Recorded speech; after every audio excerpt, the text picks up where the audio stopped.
Hola gente, aquí estamos ingresando al cementerio del Agustino, al cementerio más antiguo de Lima. Ahí está, estamos ingresando, ahí estamos en las hemos ido a ver si realmente existe actividad paranormal en este cementerio como suelen decir, ¿no? Son 8 de la noche, ya habíamos sacado cita para poder ingresar el recorrido a este museo y a la vez cementerio. Ahí estamos ingresando para pagar lo que es las entradas, porque se pagan entradas y se paga un vigilante que nos guía, ¿no? O un guía, mejor dicho, que nos guía, nos recorre por todo el cementerio y nos explica eh, qué artistas o qué personas importantes del Perú o de Lima Puros perros están secos nos van a enterradas perseguir, ¿ah? aquí en este cementerio. Y así vamos a empezar el recorrido en el cementerio más antiguo del Agustino, donde nos dice el Y tengo guía que que hay quitar ahora el varios audio. personajes importantes enterrados ahí. Entonces ahí estamos bajando las escaleras. Justo en esa fila están enterrados mayormente las personas, bueno, niños, los no nacidos o los que han sido abortados, ¿no? En esa parte, por eso nos decía bajen con cuidado, porque suele Que pasar todavía ni ingresan bien, ya no, ni siquiera están bien al hechos fondo y ya o se están asustando. sucesos con esas criaturas que no han sido deseadas, ¿no? Para venir al mundo. Ya después les comento por qué. Ahí estamos ingresando, estamos caminando, él nos está guiando prácticamente, nos está llevando y antes de empezar con la guía nos da unas cuantas pautas que ahí lo vamos a escuchar, ¿no? Ahí estamos ingresando. Ahí nos está esperando el Señor para que nos dé unas cuantas pautas. Apágame, se gasta mi batería. Ve. ¿Y ese qué? Para que escuche sonidos de fantasmas. 50 aproximadamente. Ya son las 8:20, 9:50, estamos finalizando. Y hay que tener bastante cuidado con lo que vemos a filmar, en este caso a caminar, porque recuerden que como el cementerio es bastante amplio, hay algunas canaletas, escaleras, mangueras que a veces no se ven, entonces mucho cuidado, ¿no? Ya. Segundo punto, no tocamos nada, ni flores, a veces en las lápidas dejan moneditas, recuerdos, no los tocamos, ni mucho menos nos lo llevamos a casa, solamente fotos y filmaciones, todas las que ustedes deseen. Y el punto más importante es el respeto que se tiene que tener a las personas que están acá. Recuerden que estas personas, al igual que nosotros, tuvieron sueños, metas, rieron, lloraron y hoy comparten el sueño eterno, es su lugar de descanso y por favor entonces les pido que tengan mucho respeto para estas personas, ¿no? Entonces, aunque parezca risible, si nosotros cometemos alguna imprudencia, Dios no quiera, no, quizás no acá, pero en el camino podamos llegar a casa con algo que no queremos. Entonces, por favor, nuevamente respeto para todas estas personas aquí. Bien chicos, vamos a empezar. Este cementerio, jóvenes, es el primer cementerio de la ciudad de Lima, ¿ya? Recuerden que en la época de la colonia, todas las personas sin excepción se enterraban debajo de las iglesias, templos y monasterios de la antigua y amurallada ciudad de Lima. Lo que pasa, jóvenes, es que se pensaba que si estabas debajo de un templo, de una iglesia, de un lugar consagrado, estabas más cerca a Dios, ¿no? Eso se da en toda la época de la colonia hasta el año de 1808. En 1808, en el gobierno del virrey Fernando de Abascal y Sousa, se crea este cementerio que antiguamente estaba en las afueras o los extramuros de la antigua y amurallada ciudad de Lima, ¿ya? El cementerio se inaugura solemnemente un día como ayer fue 31 de mayo del año de 1808. O sea, este cementerio tiene 216 años cumplidos, recién se ha cumplido, y hoy en día este cementerio alberga 22 hectáreas de extensión y cerca de 234,000 personas enterradas acá. En este cementerio, chicos, están enterrados más de la mitad de los presidentes de la República, héroes nacionales, literatos, científicos, poetas, escritores y todos los que formaron parte de la historia republicana hasta mediados del siglo XX, ¿no? El otro cementerio donde también hay personajes pintorescos, ilustres y otros presidentes, es en el Cementerio del Ángel que está al frente, que eso sí se puede visitar de día, pero pero de noche un poquito difícil, ¿no? Bien, ahora sí vamos a ingresar a uno de los cuarteles y pabellones más fuertes que tiene este cementerio, que es el famoso pabellón de los suicidas. Algunas personas cuando ingresan a ese pabellón sienten que como les duele la cabeza, mareos, náuseas, hasta vómitos, incluso sienten personas que como si estuviesen cargando una mochila pesada, lo que llamamos cargar al muerto, ¿no? Entonces vamos a entrar a ese lugar, pero como les dije, con bastante respeto, y ahí hablaremos de que sí, los suicidas y otros personajes enterrados allá, ¿no? Vamos por acá. Se puede activar las cámaras, ¿no? Sí, sí, todas las que dicen, todas las cámaras, todas las fotografías que dicen, chicos. Es otro grupo. Sí, son varios grupos, son 7. Nosotros somos, de todos los grupos, somos el grupo que tiene menos gente. Como es un grupo particular, que en el camino van a ver muchas veces esta V que significa vendido. Este nicho lo compraron en el año 2010 y está esperando que la persona que lo compró obviamente fallezca para que pueda ser depositados ahí su cadáver. Pero hay nichos mucho más antiguos también que dicen vendido del año 1953, 1951 y otros. Ahora, miren acá por favor, este ya es un nicho vacío. Lo que pasa es que este cementerio jóvenes ya está totalmente lleno y solamente tiene espacio en estos casos. Por ejemplo, como ya está lleno, la familia de la persona enterrada aquí lo ha llevado a otro cementerio, sea Campo Fe, Parque del Recuerdo, Jardines de la Paz. El espacio ha quedado vacío y la beneficencia de Lima lo puede utilizar para volver a enterrar a otra persona. Dependiendo el nivel del nicho, es el costo. Por ejemplo, aquí, acá y acá, que son más accesibles a la mano, que le puedes dejar una flor, una carta, algún bonito recuerdo, es mucho más caro, 12.000 soles aproximadamente, nicho perpetuo. Y arriba, que es más difícil subirlo porque ya no hay muchas escaleras, 8.000, 7.000 soles, ¿no? Pero hay que tener en cuenta que estos nichos son perpetuos, o sea, lo compras y ya nadie te lo quita. Bueno, a excepción de un terremoto, ¿no? Que se nos de abajo, pero es otro tema. Vamos por acá.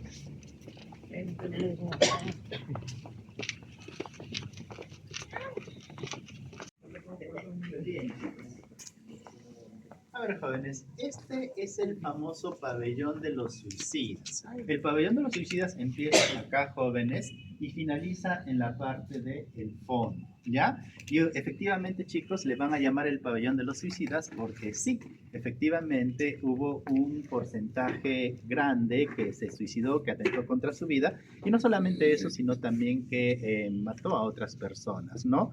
Una tercera parte de este cuartel corresponde a suicidas y personas asesinadas, pero también hay que tener en cuenta, jóvenes, que cuando este cuartel se inaugura en el año de 1890, originalmente no fue para personas suicidas, sino fue para personas no católicas, o sea, de otras confesiones religiosas como anglicanos, calvinistas, luteranos, metodistas y otros más. Pero, jovencitos, aquí también van a ver una buena cantidad de ciudadanos chinos. Recuerden que los chinos llegaron aquí al Perú a mediados del siglo XIX, cerca de 100.000 chinos, y como no eran católicos, como que se les excluye de lo que viene a ser el lugar donde estaban netamente católicos, que es la puerta 3, la puerta 4, ¿ya? Y como que los marginan y los mandan a este lado, ¿no? Por eso, este cuartel, como les dije, inicialmente se llamó el pabellón laico. No solamente van a encontrar otras confesiones, sino también, por ejemplo, hasta chinos, musulmanes y judíos también, ¿no? Mientras avanzamos, jóvenes, los nombres pintorescos, ¿no? Hay uno que se llama Achombe y otro bastante curioso, Chiang Miao. Achombe, británicos, bomberos. ¿Ya? En el 23 está. Posteriores.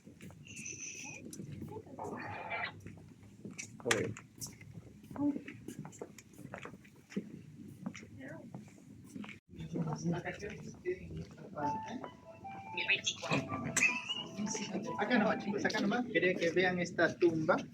Es la que me interesa que vean. Es de la Gregoria mal llamada Camacho. bruja Gregoria Camacho. No sé si habrán escuchado su historia. Sí, Pero No. la historia la bruja. de doña Gregoria es una de las historias bastante Mamá de interesantes de Gregoria. este cementerio. Ahora, le llaman la bruja mala, pero realmente doña Gregoria nunca fue una bruja, ¿ya? Lo que doña Gregoria fue es que ella era una curandera bastante famosa que vivió a mediados del siglo XIX en la zona de Barrios Altos, ¿ya? La tildan de bruja por la siguiente razón. En los tiempos de doña Gregoria, como los nuestros, había personas que sufrían de dolencias físicas, o sea, personas que estaban mal de salud, y estas personas acudían de los médicos más importantes de su tiempo, pero lamentablemente la enfermedad de estas personas ya estaba demasiado avanzadas, desahuciadas. Entonces, estas personas, en su afán de curarse, escuchaban que en Barrios Altos vivía una tal Gregoria que curaba con hierbas medicinales. No tenían que perder nada. Iban donde doña Gregoria, y como doña Gregoria tenía un amplísimo conocimiento sobre la herbolaria, muchas veces lograba curar sus males. Pero al curar esos males, los propios vecinos de doña Gregoria empezaron a tejer la historia de que ella era una bruja. ¿Por qué? Si no se cura con los médicos más importantes y se cura con ella, algo raro sucede. Bueno, Y pero no. empiezan a tejer historias de que tenía pacto con el demonio y cosas que no tenían ni pies ni cabeza. Lo que sí es cierto es que se tejen muchísimas historias. Por ejemplo, su esposo, Pablo Astete, manda a colocar esta lápida con esta calavera con dos huesos entrecruzados, ¿no? Los que no saben de iconografía religiosa mencionan que su esposo era un pirata, pero no era eso, ¿no? Simplemente que la calavera es un símbolo universal de la muerte, que a todos en algún momento nos va a tocar. Lo que sí es cierto, jóvenes, es que lamentablemente, miren, quiero que vean, esto ha sido objeto en este caso, de vandalismo, ¿no? De colocar velas negras, de brujería, de chamanería, ¿no? Esto se dio bastante hasta antes de pandemia. Afortunadamente, después de pandemia, esto ha bajado bastante, ¿no? O sea, hay que tener en cuenta que por un rumor mal fundado, pues se hace estas cosas, ¿no? Vamos a ver a los suicidas de la parte del fondo. Pero todo eso, Cristo, pero todo eso. Sí, una buena parte son chinos, ¿no? Juan es. Sí, ¿por qué se han suicidado? Bueno, una tercera parte la vamos a hablar de ellos, pero uno de ellos viene a ser Lon Tom, el barbero asesino. Ahora, Lon Tom era un ciudadano asiático, llegó en la primera migración china, ¿ya? Y se dice que Lon Tom sufría de esquizofrenia y paranoia. Y Lon Tom escogía a sus víctimas entre sus paisanos que no tenían mucha familia o no tenían muchos amigos. Como él prácticamente tenía su barbería en la calle Capón, en el barrio chino, sí, llegaba y le cortaba la yugular, y se dice que asesinó hasta más de una docena de sus compatriotas, obviamente no al mismo tiempo, sino cada cierto tiempo, y enterraba a esos cadáveres mal sepultados en el patio de su casa. Con el último cadáver se descubrió todo lo que hacía él, porque al cadáver ser mal sepultado empezó a emanar olores muy fuertes de putrefacción que alertó a los vecinos, y los vecinos llaman a la policía y bueno, allanan la casa. Los policías, al ver la casa o al tocar la puerta de la casa, Lon Tom pensó que prácticamente la habían descubierto, y con esa misma navaja que había asesinado a estas personas, pues simplemente se cortó la yugular, ¿no? 1918 pasó esto. Ahora, como este pabellón, jóvenes, es un pabellón bastante cargado, quería que observen, más no toquen estas cosas, ¿no? O sea, son velas negras. En algunos mausoleos vamos a ver incluso hasta muñecos, ¿no? De brujería, pero no lo tocamos, ya les explicaré por qué, ¿no? Lo que pasa es que esto es un pabellón bastante cargado, como les había mencionado, porque aquí realmente personas se suicidaron y asesinaron a otras personas. El caso de los primos Zubiri es uno de ellos. Miren, justamente atrás de nosotros está los primos hermanos Alejandrino Aparicio Zuviria y su prima hermana María Zuviria Briceño. Ahora, estos eran primos hermanos, pero hay que tener en cuenta, chicos, que estos jovencitos vivieron en una sociedad mucho más cerrada y conservadora que la de nosotros, los años 50 del siglo pasado. O sea, los padres de estos chicos jamás iban a permitir que los jovencitos se se casen, ¿no? Un escándalo para la familia y deciden separarlos. A María la iban a mandar a México por un tiempo indeterminado y a Alejandrino le iban a dejar en esta ciudad. Entonces los chicos, al saber que su amor no iba a prosperar, deciden suicidarse al estilo de Romeo y Julieta. Alejandrino prepara un potente veneno bastante fuerte que lo ingiere y muere casi instantáneamente, ¿no? 12 de octubre de 1959. Pero su prima, como tomó una dosis mucho menor, su agonía es más larga, pero finalmente fallece. Curiosamente, María Zuviria muere el Día de los Muertos, el 2 de noviembre de ese mismo año. Lo que los padres nunca permitieron en vida, lo van a hacer después de haber fallecido, que es enterrarlos uno al costado del otro. Pero obviamente ya demasiado tarde, ¿no? Ahora, hasta cierto punto es una historia romántica. Una historia nada romántica y más que nada sangrienta fue la que protagonizó Enrique Thompson con su prometida Carolina Zamudio. Enrique Thompson, jovencito, está enterrado ahí en esa esquina. Sí, Enrique Thompson, jóvenes, era un boticario que estaba comprometido en matrimonio con una señorita llamada Carolina Zamudio. Carolina Zamudio pertenecía a la clase media, tirando para alta, ¿ya? Y la familia Zamudio, de la chica, había comprado una botica en la zona de San Sebastián, acá en el Cercado. En esa botica, Enrique se encargaba de ser el químico farmacéutico, el que preparaba las fórmulas, y Carolina se encargaba de atender a la clientela. Hasta ahí no había ningún problema. El detalle es que poco a poco los celos enfermizos de Enrique empiezan a aflorar. Lo que pasa es que Carolina tenía un ángel para atender a la clientela, o sea, tenía un buen trato, una sonrisa, era muy amable, y eso molestaba bastante a Enrique, se ponía celoso. Cada vez que sonreía Carolina le decía, ¿por qué tanta sonrisa? No coquetees, y cosas que solamente estaba en la cabeza de Thompson, ¿no? Llega un punto en que Enrique ya no soporta más y pide a su prometida Carolina que deje de trabajar, que él se iba a encargar ahora del negocio, a la cual Carolina le dice no. Yo voy a seguir trabajando porque me gusta el trabajo y aparte pertenece esto a mi familia, ¿no? Y esto fue la gota que derramó el vaso porque al decir esto Enrique pensaba que su prometida Carolina tenía amores clandestinos con algún cliente y es por eso que quería seguir trabajando para seguir viéndolo, ¿no? Y Enrique pues prácticamente se cruza, o sea, se vuelve loco prácticamente de celos, escribe una carta diciendo que quería romper el compromiso y que después de romper el compromiso se iba a suicidar, ¿no? Incluso en esa carta pedía que Carolina ni siquiera se acerque a su velorio. Por eso sabemos inicialmente que Enrique no tenía pensado matar a su prometida, ¿no? El día que Enrique va a suicidarse, escribe esa carta y en el camino de ahí yendo a la botica, al pobre hombre se le habrán cruzado bastantes cosas en la cabeza, que cuando ve a su prometida atendiendo, estaba sola, en ese momento con su hermano de Carolina, agarra una pistola y le da un balazo en la cabeza a su prometida. La mata en ese rato. Y Enrique, al ver lo que había hecho con la persona que tanto amó, pues también agarra esa misma pistola y también se da un balazo en la cabeza. Pero a diferencia de Carolina, que muere en ese mismo rato, Enrique tiene una agonía más larga, pero finalmente fallece después de algunos días y curiosamente muere el Día de los Muertos, el 2 de noviembre de 1926. La familia de Thompson, como fue un escándalo muy fuerte, nadie quería dar un espacio a Enrique para que sea enterrado. Entonces los familiares de Enrique, sus papás, sus padres, como conocían a la familia de la señora que estaba enterrada acá, que es la señora Jacinta de Ortega, sacan los restos de doña Jacinta, colocan ahí los restos de Enrique, pero como tampoco nadie quería dar una lápida para Enrique, entonces colocan la lápida de Jacinta. Por eso todavía está esta lápida. Hasta que pasan algunos meses del escándalo y la familia Thompson logra que un escultor haga la lápida de su pariente, pero con la condición de que esa lápida solamente tenga el nombre y la fecha de su muerte. Fue la condición del escultor. No ponemos más cosas más que el nombre y la fecha de su muerte. no está esta frase, no recuerdo su padre, hijas, hijos, descansa en paz, no, solamente este simple epitafio nada más, ¿no?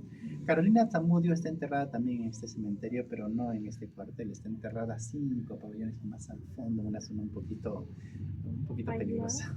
¿Por qué peligroso? ¿Por qué? Porque hay gallinazos y hay... Ay, qué vacío. Pero yo quiero verlos. Pues. No, dice. No, ahí nos tienen prohibido ir, menos de ¿Por noche. qué? Ni no, Ahorita no ahorita, tipo te entierro acá, hombre. Más respeto. Eso es lo que ven ahí abajo. María Inés Ford, María Isabel Figari, ¿qué dice? José Víctor Figari. Uy, acá sí me duele la cabeza. Oye, ahí brujería. Mira. Sí, ahí han tirado bolsas, mira. Amarradas. Una pendeja venía a cambiarse su toalla acá, tú ves. Tus pañales.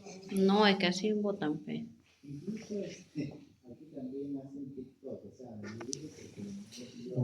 Que es un palo. No, es vela. Es vela negra. ¿Dónde? Ahí tape.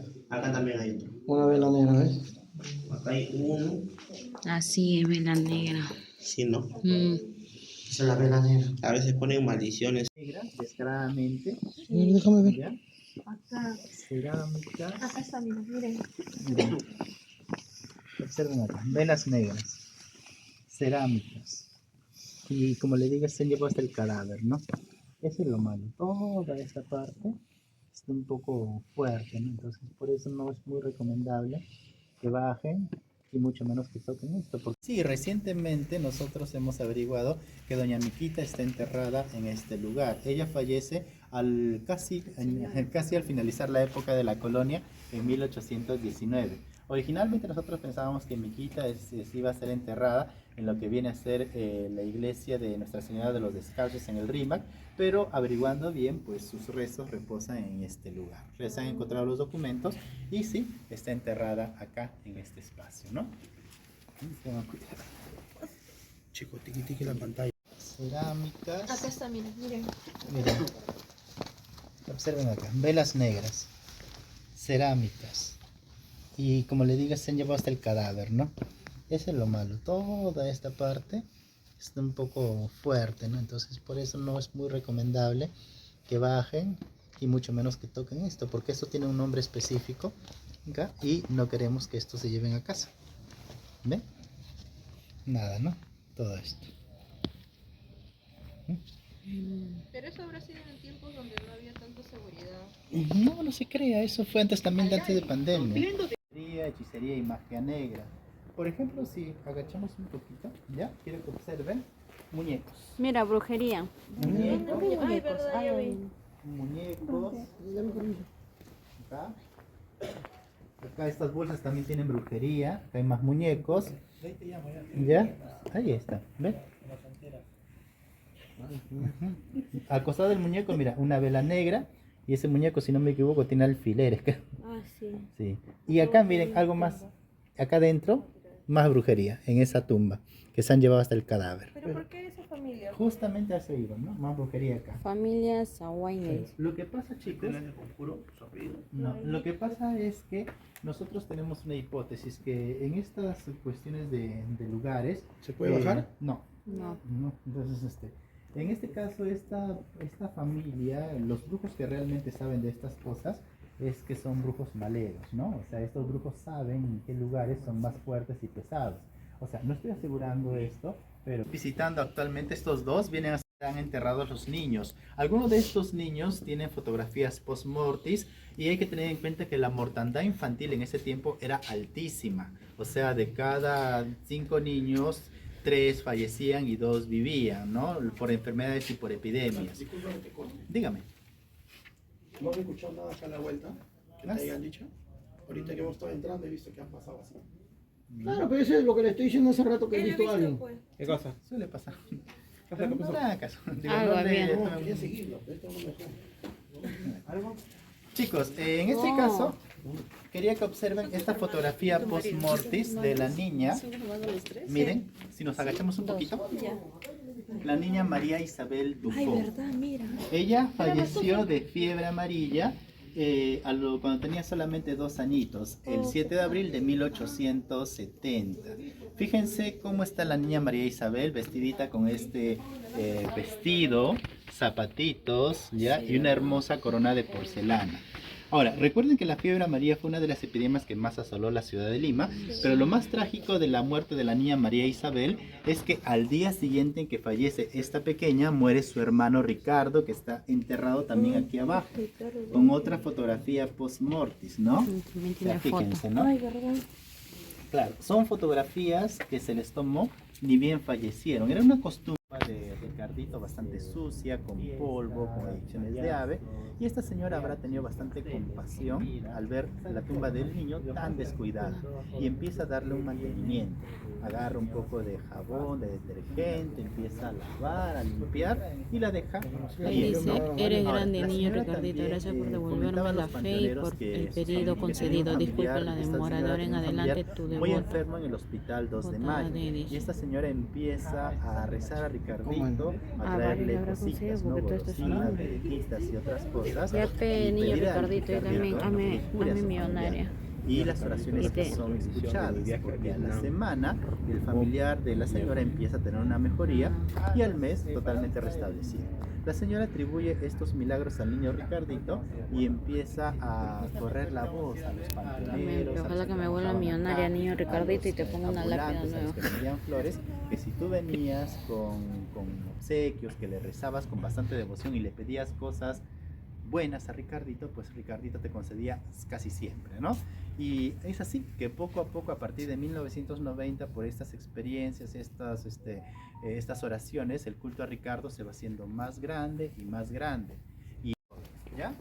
Ahora, aquí no solamente está enterrado el niño Ricardito, sino también está enterrado el papá de Ricardo, el abogado puneño Ricardo Melquiades Espiel. El papá del niño Ricardito era un abogado puneño bastante influyente, y tan influyente que cuando su hijo nace lo bautiza a los pocos días, ¿no? Y logra que el padrino de bautizo del pequeño Ricardo sea el mismo presidente en ese entonces, Andrés Avelino Cáceres. O sea, si el niño no hubiese fallecido de fiebre amarilla cuando tenía 6 añitos, hubiese ocupado un alto cargo en la política peruana. Ahora, cuando fallecen tanto el papá como el hijo Ricardito, los dos no son enterrados en este cementerio, sino ellos son enterrados en el cementerio Baquijano y Carrillo del Callao hasta inicios de los años 1900. A inicio de esos años 1900, a los amigos del papá de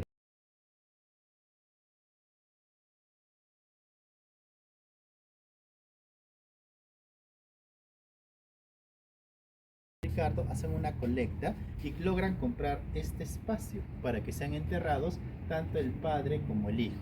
Estuvieron aquí desde inicios de los años 1900, y el culto al pequeño Ricardito se da recién a partir de 1990 hasta nuestros días, o sea, casi 100 años después de su muerte. ¿Cómo se da el culto a Ricardito? Bueno, la historia es la siguiente, ¿no? Hay que tener en cuenta, chicos, que en los años 90 del siglo pasado la situación del Perú era muy mala, ¿no? Había hiperinflación, terrorismo, voladura de torres, escasez y otras cosas, ¿no? Entonces, este cementerio también sufría las carencias que tenía en ese momento el Perú y estaba más descuidado.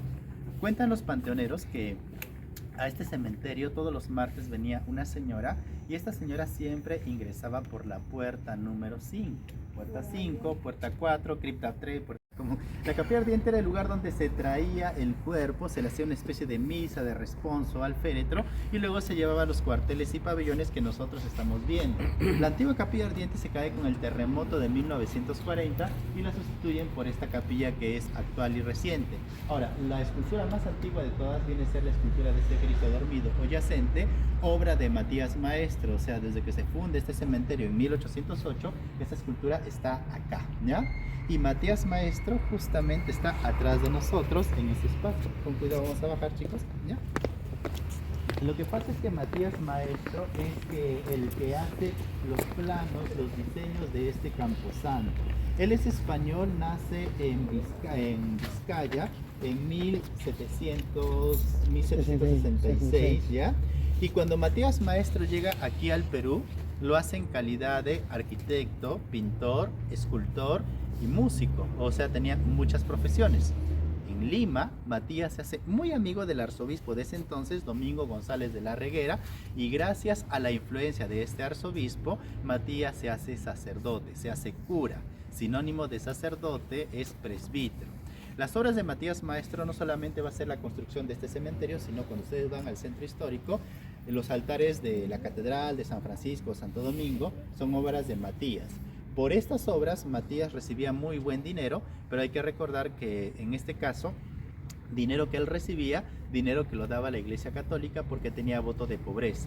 El desprendimiento de dinero por parte de Matías fue tan grande que cuando él fallece en 1835 no había dinero ni siquiera para su entierro. Entonces sus familiares tienen que tocar la puerta de la Catedral de Lima para que entierren a Matías, aunque sea en calidad de limosna. Y efectivamente, Matías Maestro es enterrado en la catedral desde 1835 hasta 1908. En ese año, al cumplirse el centenario del cementerio, los restos de Matías Maestro son trasladados acá, donde se encuentran hasta el día de hoy, ¿ya? Y ahora, chicos, vamos a ver al niño Ricardito que está aquí en la casa. No, todavía están allá, están haciendo menos. O son almas. Los van a enterrar acá atrás de la cripta.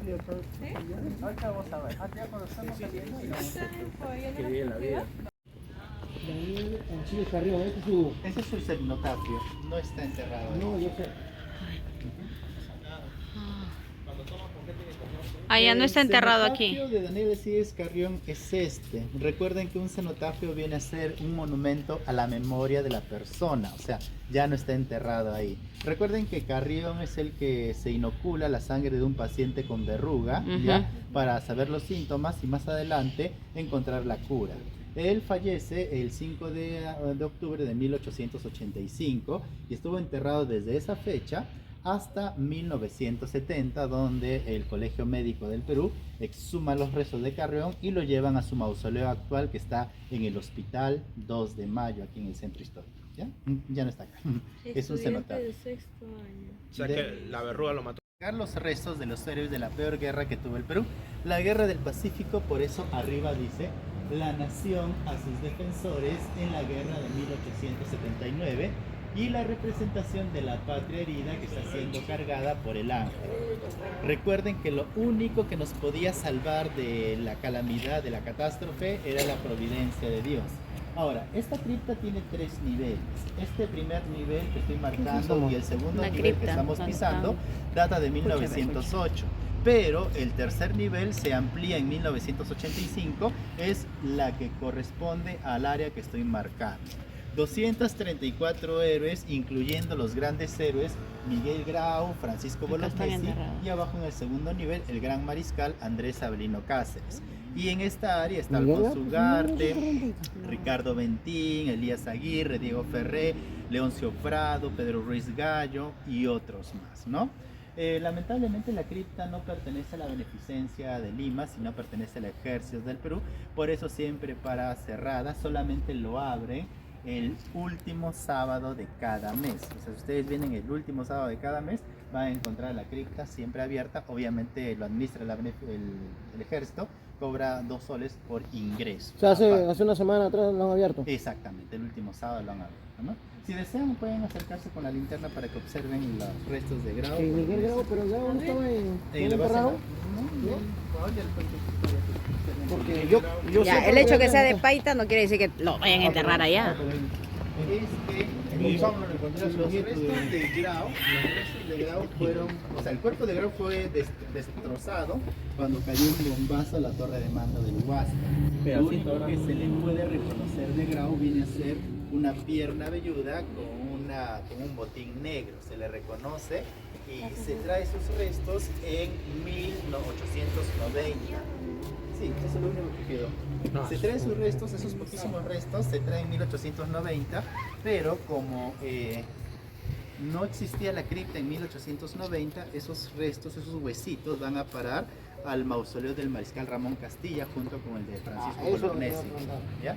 Estuvieron ahí desde 1890 y en 1908 cuando inauguran la cripta, pues lo traen y lo colocan Grau y Bolognesi. En Chile todavía quedó una astillita, un pedacito del hueso de Grau, y ese último huesito se trajo aquí al Perú en 1956, pero no se colocó en su sarcófago, sino se coloca en la base naval del Callao, donde está actualmente. Ahí en la base naval hay una urna donde hay una guardia permanente las 24 horas, y ahí está el último huesito. ¿Y lo que tiene la naval? Ese huesito, es un huesito de la tibia de Grau. Porque en la mañana nos enseñaban Ah. cuando viajábamos que el huesito no era el huesito, era del fémur. Exacto, Claro. pero es un huesito del fémur, o sea, de Pero la nos enseñaban astillita. que el huesito era así, algo así. Es lo único que Una queda. parte del Pero fémur. la mayor Claro. parte está acá. ¿Dónde es el niño milagroso? Vamos a ir allá justamente. Pero antes de ir, me gustaría tomarles una foto para todos. Yo les tomo. Yeah. La préstame. A ver.